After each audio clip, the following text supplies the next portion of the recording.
Welcome to Conversations from the A&amp podcast. This is my first conversation in quite a while, and what a subject to come back to. This week I'm talking to Zac and Alison. Regular listener Zac got in touch with us after listening to Al and I discussing the new family social podcast on consensual non-monogamy recently. Zac and his partner Alison are from Southern Carolina in the United States, and they wanted to talk to us about what they call ethical non-monogamy. Not just about their relationship status, but also their journey through to adopting teenagers. We were keen to interview Zac and Alison without judgment, but to also really try to get to the bottom of what ethical non-monogamy means to them and their family. As ever, this is Zac and Alison's story. They talk openly about their status as a couple, but also they provide lots of information and statistics about the adoption process in South Carolina. If you would like to be on an episode of the A&amp podcast Conversations, then please do get in touch. You can contact us either via our socials on the direct message or DM, or by emailing anfpodcast@gmail.com. So today I'm joined by Zac and Alison. Hi guys. Hello. Hello. So, different accent as well to what we'd be used to on the podcast. So tell us, where are you joining us from today? So we live in the state of South Carolina in the United States. Cool. And what made you want to come on the podcast? So you were talking, you and the other co-host was talking a couple weeks ago about ethical non-monogamy and its overlap in adoption and fostering. And I took issue with some of the understanding and the characterization, and particularly about being honest with the caseworkers and about disclosure. And we are poly. We are bisexual, and we didn't disclose any of that to our caseworker. And we felt we had reasons to do that. Yeah. So it should be an interesting chat. Safe to say that when we talked about it on the podcast, I'm not defending ourselves here, but obviously it's something that we know nothing about. So, as two hosts of podcasts, that's why we have these conversations, so that people can learn about them. So I'm really interested to hear about it. And I know that Al is very interested to hear about it as well. So start from the beginning then. So how long have you guys been together? And, so we met in 2016, online dating. And I'd just come out of a relationship. Alison had been out of a relationship for a couple months at that point. And one of the reasons my previous relationship broke up was I wanted some form of ethical non-monogamy. Okay. And so during our first and second date, somewhere around that time range, I'd only been talking to her for a few weeks at this point, and I'd adopted the philosophy that I wanted to get all the deal breakers out in the open, and you either accept them or I'm going to move on before I invest too much time. Right. And so one of them, I told her I was bi. I told her that I wanted some form of ethical non-monogamy. I told her I wanted kids. These various things that are, you can't have to do them. So it's either you accept them or the relationship doesn't continue. And I wanted to get that out of the way pretty early. Mm-hmm.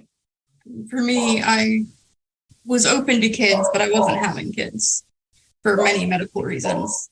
Right. So I didn't want to have my own kids biologically. So I had to find someone who was open to either not having kids or adoption or foster care, something like that. Okay. And what was that like for you when Zac laid it on the line, really? I guess that's the only way I can describe it, about what he wanted. I mean, was that something that shocked you, or how did you feel? No, I felt great. I didn't mind getting all the deal breakers out of the way because I led with some of mine as well. And when he said the ethical non-monogamy, I was like, oh, I suggested that in previous relationship and it'd been turned down. So okay. this is something I actually really wanted. I was willing to accept monogamy, but it's something that I prefer. Okay, yeah. And so, go on. Sorry, Zach. Do you want to talk about the different forms of ethical non-monogamy? I was just going to ask you that very question. I was going to say, can you define what it actually means for those that might not be very clear on it? So the ethical part means it's consensual, that everyone's aware and consenting. That's the most important bit. Non-monogamy, of course, means you're not monogamous, as in you have multiple partners. That can be sexual, that can be romantic. It varies widely. Specifically, we're polyamorous. And what that means is we're open to multiple romantic and sexual partnerships. Okay. And then there's also don't ask, don't tell. There is an open relationship, and then there's also polygamy. So it's quite a spectrum then, which is, the way of the world these days, isn't it? Yes. So well, continue on. Just, chat away and tell us what you want to tell us about it, because we need to know. So for me, I struggle with the don't ask, don't tell form of, intentionally being deceitful with your partner. Your partner has to put on these blinders to pretend they don't know that you're out with another partner. And that's not, I can't do that. And so, I gravitated towards either openness or poly, and we ended up settling on poly. Yeah. I can't do relationships without something romantic. So I can't really imagine. I was never somebody for the hookup culture or anything like that. It's not me. Mm-hmm. Okay. And that's typically where the openness comes, is that hookups without attachments. Yeah. So I started this off by saying it's your conversation, but I feel like I'm asking so many questions. Sorry. So the definitions you've given us, you say poly is how you define yourselves. So is that then that it's a relationship thing and not just hookups? Have I got that right? Yes. Right. Yeah. Okay. We are able to have full romantic and sexual relationships with others, either individually or like Allison or myself can have a partner exclusively without the other spouse. Okay. Right. Yeah. That's just wanted to get that clear. In our circumstances, we've had a shared boyfriend for a year and a half, pushing a year and a half now. Year and like 3 months.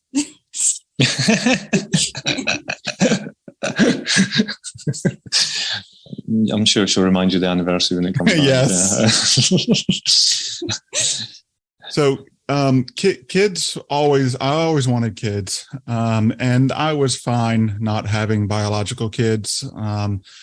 Due to some reasons Allison has, she did not want to have any biological kids. So biological kids were kind of off the table, even really before we began the relationship. And so we started looking at adoption, fostering.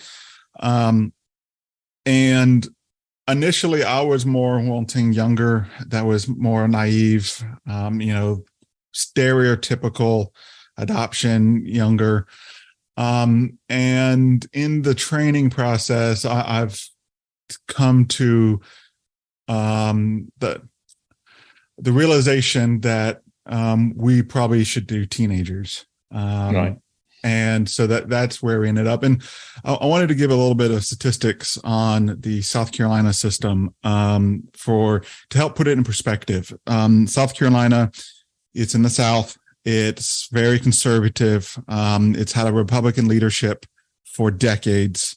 And in looking at the statistics, the federal Health and Human Services puts out does the data collection and puts out the information. And South Carolina is roughly the same size population-wise as Ireland. And so for the statistics, these are all from 2020. And a lot of these numbers were a snapshot at a particular time in September of 2020. There was roughly 4,000 kids in foster care in South Carolina. 551 kids were adopted out of foster care into permanent adoptive homes in 2020. The average stay in foster care before exiting foster care was 14 months. There were 660 kids with, we abbreviate it as TPR, it's termination of parental rights, which means a judge has legally separated the legal connection between a child and a parent. And here in the U.S., that is done separately for the mother and the father. If the father is known, they have to get a termination of parental rights from him. If it is not known, they will exhaust all possible options to identify the father and get that termination. It can be voluntary termination, so the parent can voluntarily sign the order, or if the judge feels like the parent is no longer capable and will probably not be capable of taking care of the child, the judge will order a termination of parental rights. There was in 2020, there were 1,600 kids waiting for adoption in South Carolina. When kids exited foster care, 72% of them were reunited with the biological family, primarily the parents. That 72% does not include kinship care. That is separately reported. And then 16% of kids were adopted. Of kids that exit who entered into the system at 12 years old or older, only 2% are adopted. There is some reunification, but a large percent of the kids who exit after they come into the system at 12 end up aging out.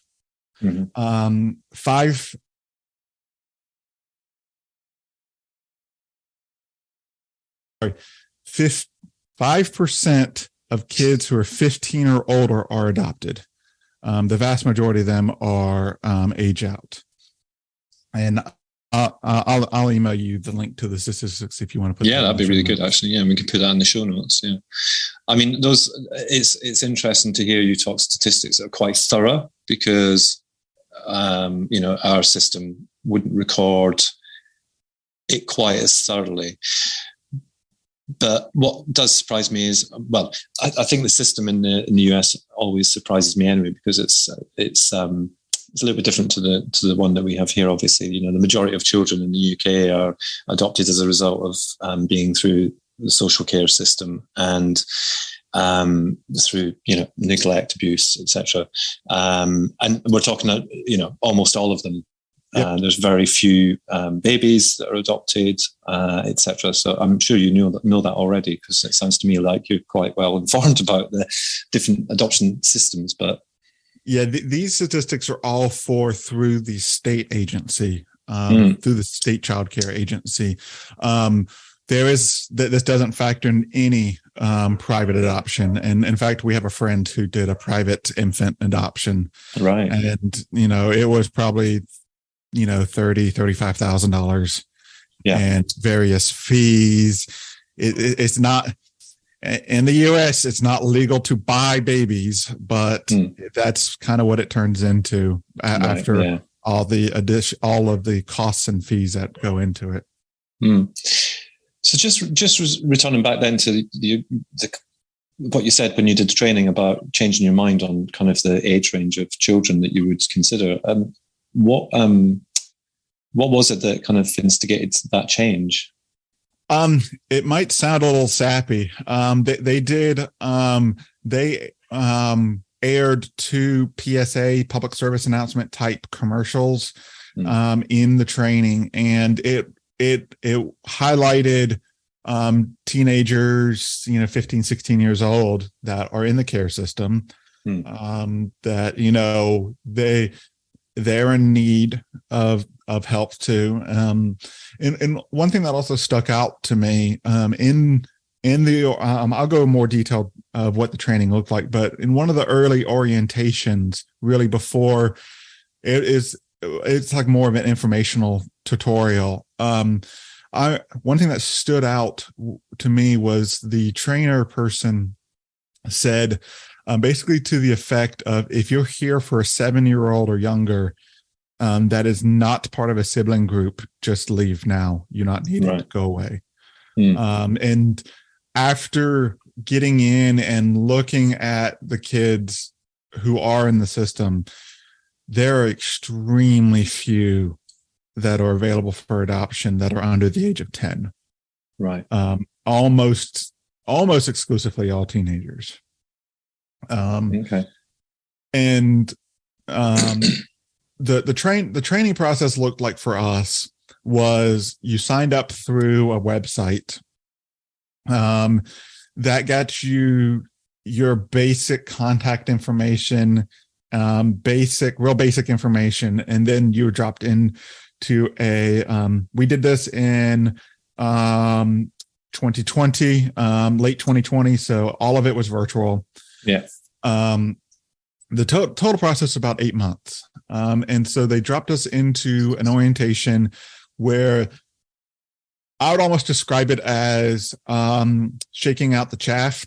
So they were trying to find people who were trying to weed out the non-committals to try to thin it down to people who were more serious and who wanted to continue with the process.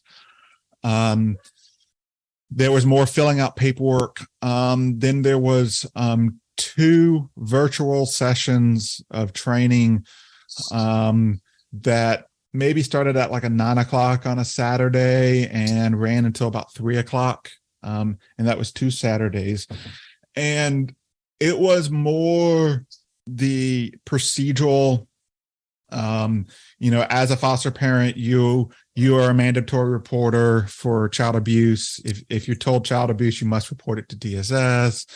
Some of the procedural stuff around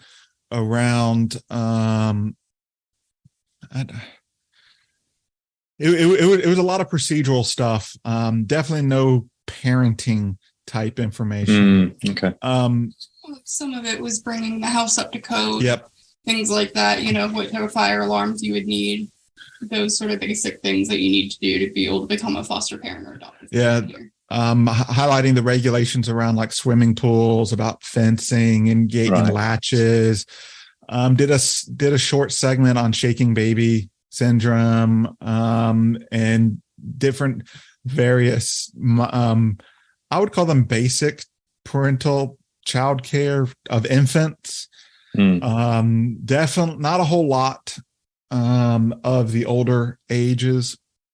And they, to my surprise, so the training is not offered directly by DSS. It is outsourced to an agency called the South Carolina Foster Parents Association, which is a nonprofit. Right. And they kind of run all the training for DSS. And DSS has a contract with them, and somehow they make it work. And surprisingly, in the training, they had a segment on LGBT, which, being from South Carolina, that was quite a surprise. Unfortunately, some of the comments from the training or after that segment from the other participants, the other parents, were very disheartening. Very homophobic, very bigoted, and unfortunately, in this state, that's the norm. It's that's the norm, and it's absolutely legal. Is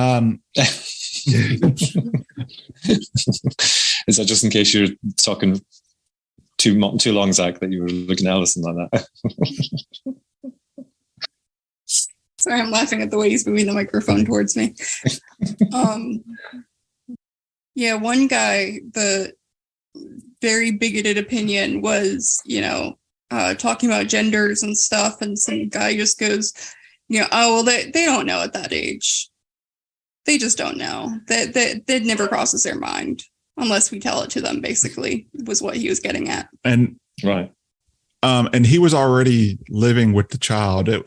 He was in the training for a kinship type placement.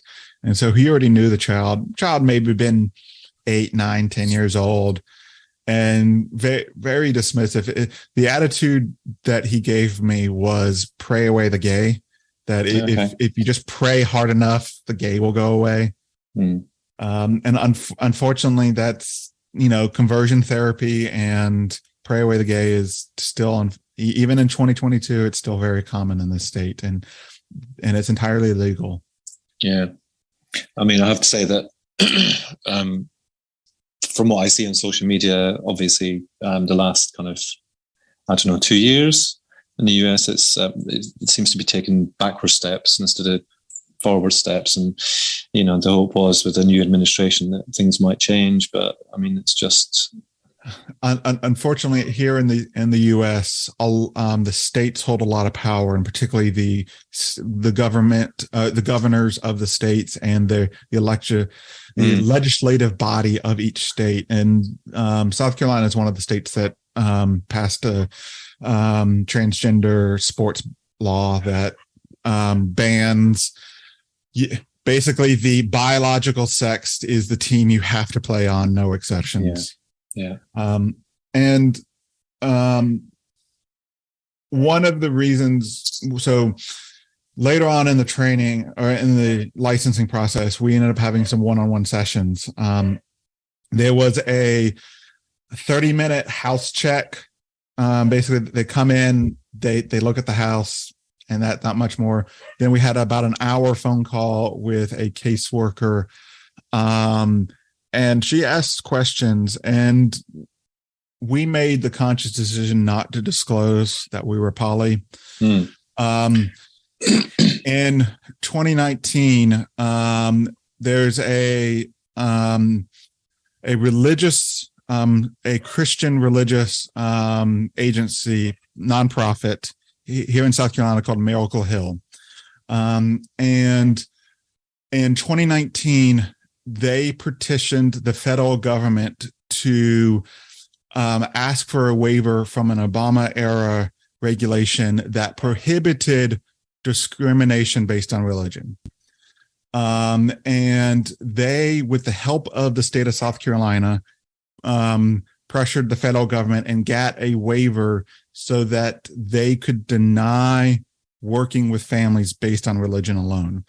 The big example that got in the news was there was a Jewish family that was denied because they were not good, upstanding Christians. And there was a Catholic family that was denied because they were the wrong kind of Christian. They were not born again Christians, which is born again is a Protestant concept. A very common bias here in the South, especially among Southern Baptists, of if you're not Southern Baptist, then you're not a real Christian to them. And so our examiner, our caseworker, one of the questions she asked is, what church do you go to? Not do you go to church, but which church? And she was soliciting a denomination. And we're both atheists, and we told her, we didn't tell her we were atheists. We just said we don't go to church. And so that it is our understanding that legally DSS cannot deny you based on race, gender, age, religion. But as long as they don't list the religion as the reason for the denial, they can deny you for whatever they want. Now they'll get in trouble if they list religion as a reason denied, but as long as they don't list it, they're fine. They can deny you for whatever reason they want. And so we really didn't tell them about the poly. And I don't think it would have affected the process. Us not telling them, it's not like that was a piece of information that was critical. In the licensing process, they asked us and had to have background checks for all the adults in the house. Yeah. Our partner doesn't live in the house, so we felt that it was irrelevant to their examination. Interesting. So, I mean, yeah, I assumed it was going to be, there was going to be blockers if you were LGBT or, you know, something like that, but not because of religion. So essentially, I mean, you're answering the question and you're not really telling any lies. That is correct. We did not lie, but we didn't tell the whole truth. Yeah. But I mean, you know, I think that anybody going through this process is going to, you know, and I don't think, well, I'm speaking probably not for the majority, because some people would go, how dare you say this? But I would imagine that a lot of people do I don't want to use the word hide, but hide something that they're, you know, asked, or make it sound better than it actually was, or, you know, a lot of people who think that their childhood is going to have a negative impact on the outcome of them going through the process, you know, as an example. So they may minimize abuse or neglect or something that they've had, thinking that that's not something that a social worker is going to be, too happy about, but actually it could have the opposite, you know, it could actually, you know, expedite your process. So something like that did come up, specifically for me. As part of the licensing process, they check your name against their own internal private database. Right. And mine came up from my childhood for a couple of things. And I had to write almost a page of an explanation of what happened, what do I remember, you know, so, because I mean, they had their report and they were wanting what was my side. Yeah. Well, interesting. Okay. Yeah. Part of the licensing process that we had to go through was we had to fill out medical forms, and they had to be filled out by our doctor. And you know, for both of us, we see specialists. And as soon as the doctor wrote on the form, like for mine, I have a heart condition. And one of the questions on the form was, how is his heart condition? And the doctor wrote, you know, I will not comment on this. He has a cardiologist. And so as soon as DSS saw that, they went, oh, here, we have a form for the cardiologist to fill out. And so every time one of these specialists came up, we'll go, well, we need their medical opinion too. So specifically, like his cardiologist took a little while to get back. So that was just the office dragging their feet. But for me, I had a psychiatrist, and this psychiatrist, so at the beginning of 2020, my psychiatrist retired and his partner got all the people. And so I had met with him once before virtually. And so I've, you know, talked to this guy for about 5 minutes going, yeah, I just want to continue my meds and moving on. And he basically told me, and he wrote this down, this was in our home study, that because I was still seeing a therapist for my childhood issues and my things that I go to therapy for, I was not going to be a fit parent. That was his official medical diagnosis. Wow. Fortunately, we had some great people at DSS helping us with the case, because they came back and said that's ridiculous, and they called him and they talked to him going, we want our parents in therapy. We suggest that everybody who's not in therapy gets in therapy for this process. And I was able to also switch psychiatrists because I didn't like him that much, and then he did that and I was just furious, so I switched. But Yeah, it was quite but it's in the home study that he like backpedaled and retracted his statement and stuff. And then I got a new one. It's all there. So the overall process looked like we did, there was the orientation, there was 2 trainings. There was a visit by the fire marshal, the state fire marshal. So his job was to inspect the house from a fire safety point of view. He checked smoke detectors, fire extinguishers, window sizes. So he went around and measured windows in bedrooms to make sure they were big enough, because there's a certain size they have to be to meet code. Fortunately, all of that was in compliance.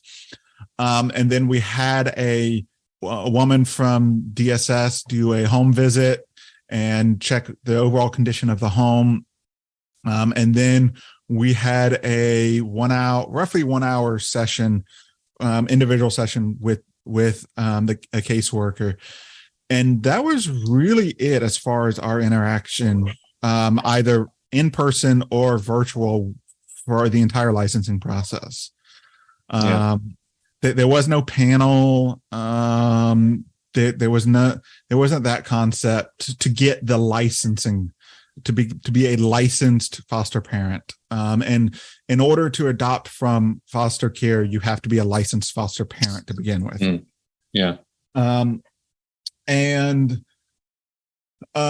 So we ended up doing, it was a couple of 100 pages of paperwork.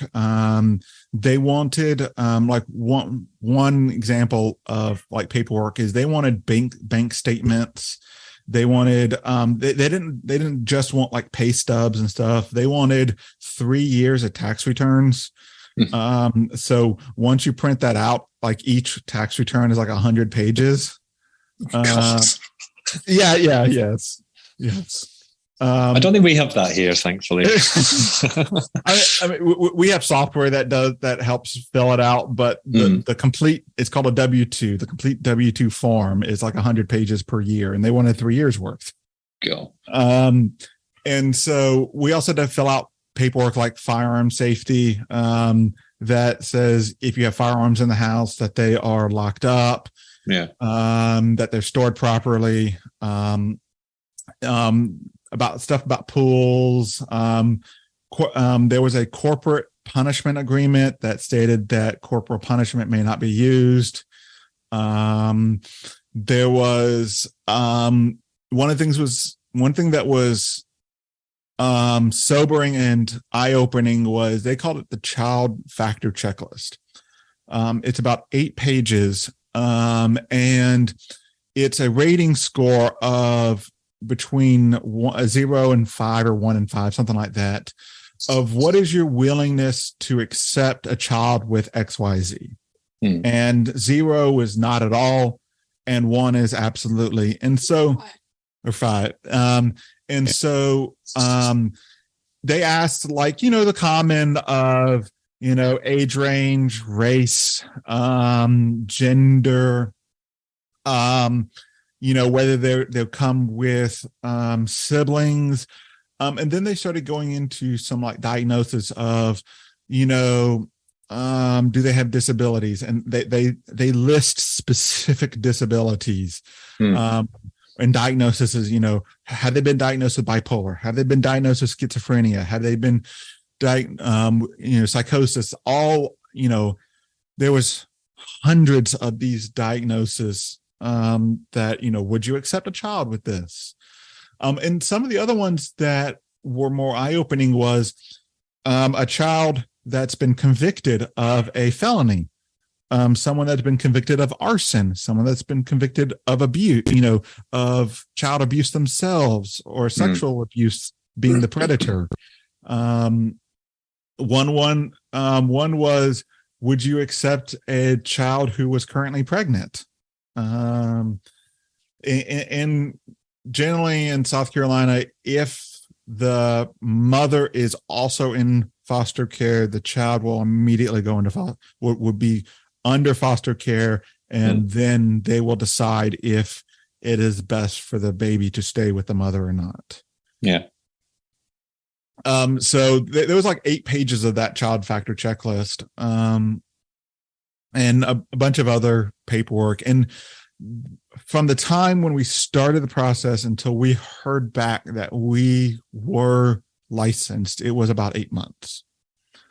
So that was roughly like October, November of 2020 to June of 21.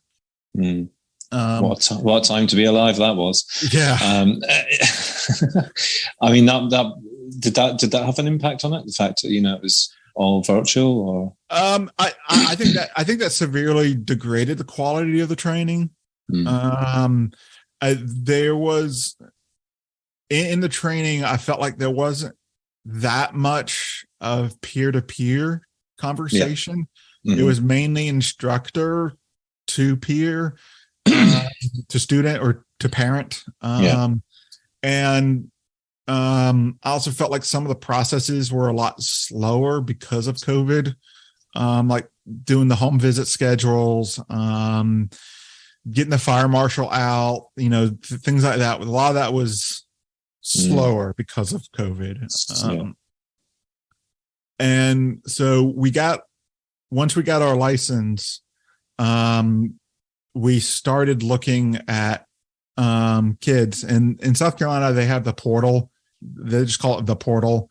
And it gives little bios on kids who are available for placement to be adopted. So these are placements with the intent of adoption. And we done a couple of inquiries, which basically you go through the website, you put in your information, you put in your basic information, and they will then pull your home study.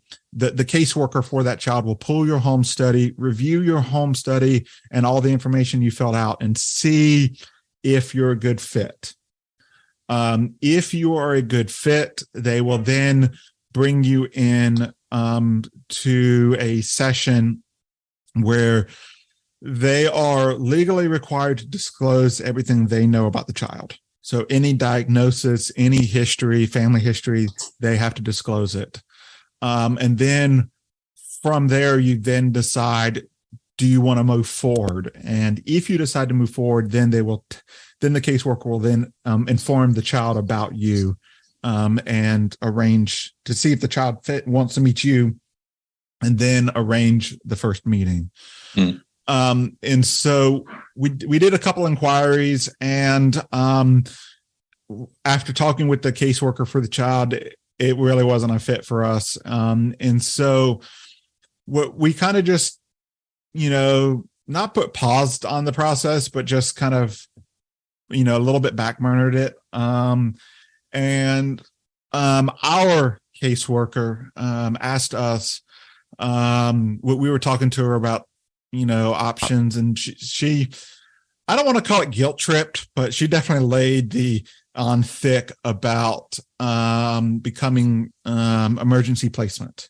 So emergency placement fostering is, you could get a call and you have roughly 30-minute notice before there's a child on your doorstep. And she was putting it on thick about that, there's a child in the office right now who, we're still trying to find a placement for, but we're struggling. And this was on a Friday afternoon. And we told her, give us till Monday. We will finish getting ready, because we didn't have any of the necessary items for emergency placement, change of clothes for various kid sizes, different essentials for, you don't know what situation this kid was in 30 minutes ago, but they're now on your doorstep and you have to take care of them. Yeah. And so we asked for the weekend to prepare for that. We told her Monday, and we heard an acknowledgement, but we went about 2 weeks without hearing a call about a placement. And so we finally did get a call from DSS, our caseworker, and it was about the girls. They told us a little bit, and So we set up a meeting for a few days later to meet the caseworker on a Friday.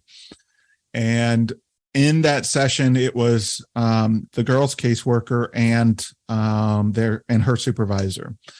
We had a presentation where it was like 30 something pages worth of history. Basically, again, everything DSS knows.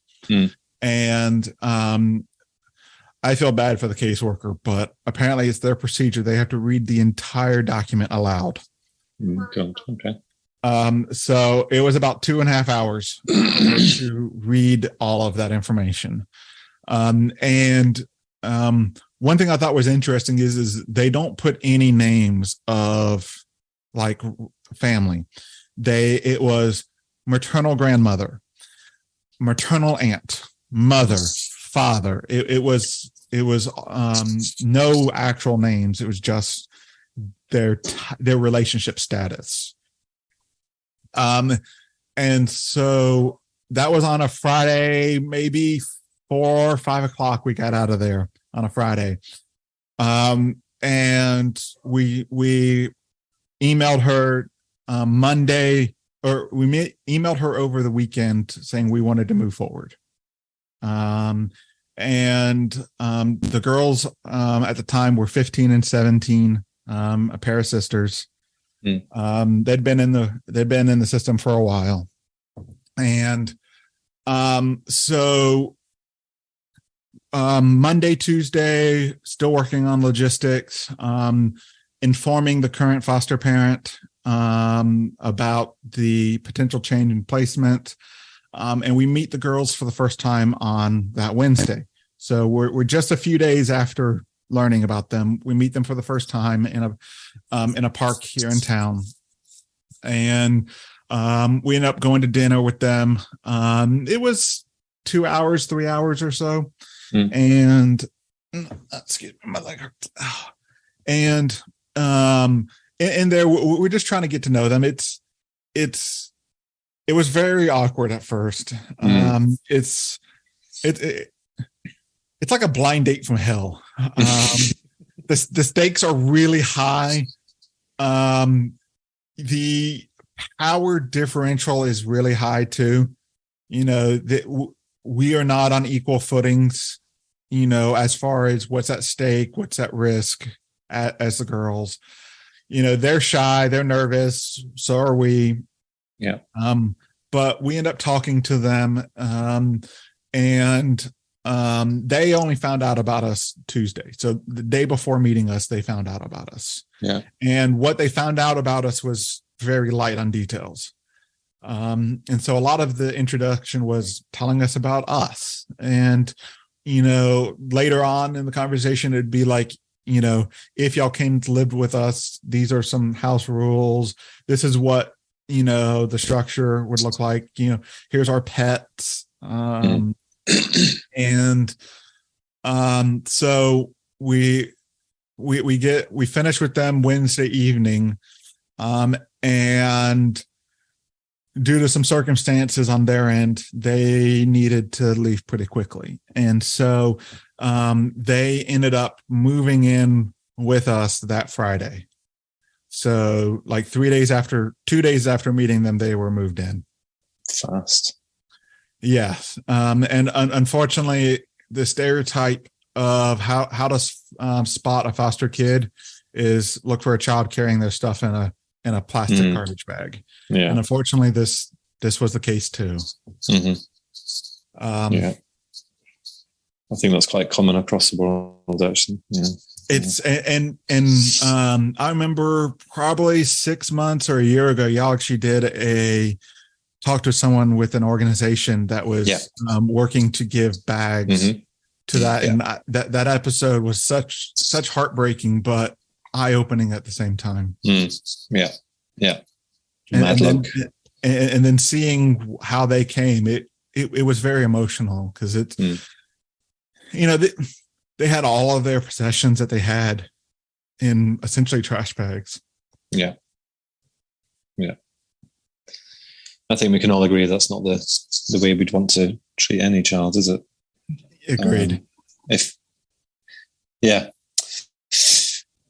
Well, they moved in, so Yeah, so they move in, and they were with us for about 2 months at this point. And in watching some movies and TV shows, we noticed that they had some, I call it stereotypical societal norms with jealous, their attitudes towards jealousy and romantic feelings and monogamy and non-monogamy, and usual kind of biases that most monogamous culture has. Yeah, like you must be jealous if your partner is looking at another person, or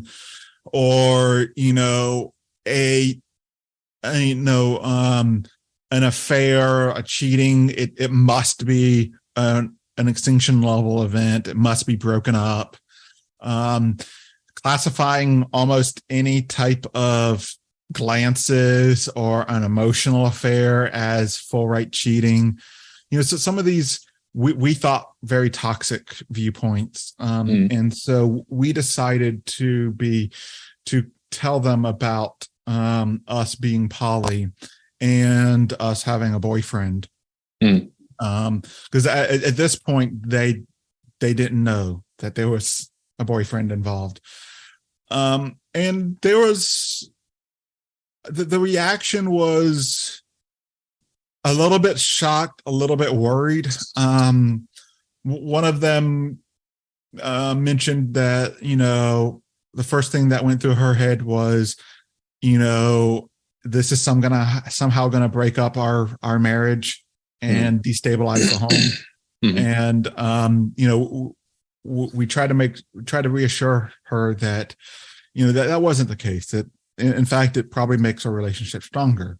And so we ended up inviting our boyfriend over for dinner because they had met him casually among friends. But we invited him over for dinner and to play games with us, board games after dinner. And they were really nervous that it was going to be super awkward. And they were very pleasantly surprised. They were like, it wasn't awkward. It was actually a lot of fun. And you guys are really relaxed with each other,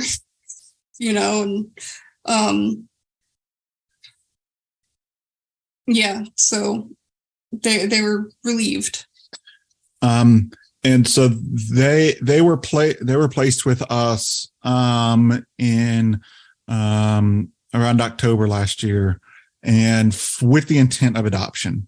And so in July we had the legal adoption of them.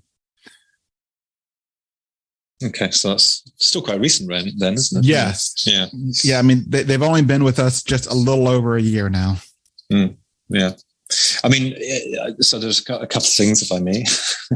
The first is the fact that you have gone out and you've not gone out, but you've opened up your home to older children. I mean, that's very uncommon here at that age. The oldest that a child could potentially be placed for adoption would be 10 years old in the UK. I mean, there are some exceptions, of course, but through the care system, it would, 10 is deemed as too old for adoption.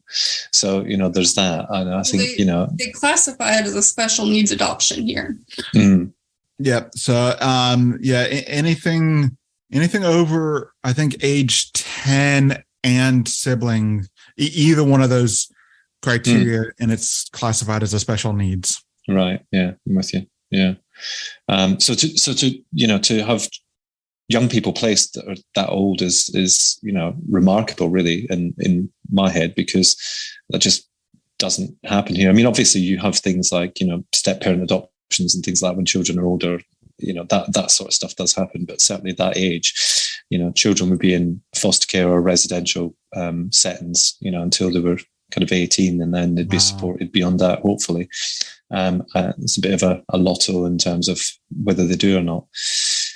So, and the other thing I was going to say was, it sounds to me like it was more a case of seeing you guys with your boyfriend was it probably just dispelled the worries that they had, given what you explained to them, and I guess their backgrounds in terms of what they believed before you spoke to them. Yep. Yeah. They hadn't known anyone that was ethical non-monogamy until us. And so the only concept they had was what media was feeding them. Yeah. And so them seeing us do it and do it well, I think has helped. Yeah. And how do they feel now? You know, you've July, August, September, October, November. So we're 4 months after the adoption. Well, what we'd call the adoption order. You know, is it just normal life? Is for them? You know, do they ask questions? Do they? You know, no, what does that look like? I mean, we hang out with the boyfriend with the girls once or twice a month, and it's, you know, it's all fun. Yeah, I love to see him. I really like his company. I guess people are going to want to know.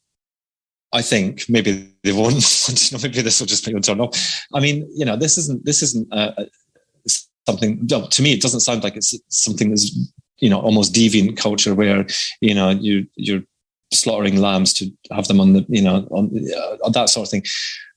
I mean, reassure people that you know that they're not exposed to kind of things that go on in the bedroom and stuff like any normal couple, because that's not what I'm getting. Yeah, private stuff is private. And I mean, what we do when our boyfriend hangs out is we play board games or volleyball. Yep. Volleyball. We've gone out to dinner. Just normal stuff you do with family or friends of family. Yeah.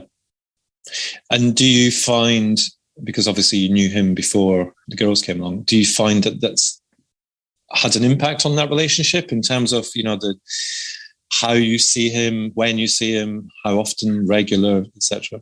It does change it. Our whole schedule's changed completely, so it definitely changes how often we see him. Yeah. Does that go what she said? And what does he think of it? I mean, what does he think of you adopting? And, you know, well, he knew when we met that was in the plans that we were moving forward with it, because we were already in the process.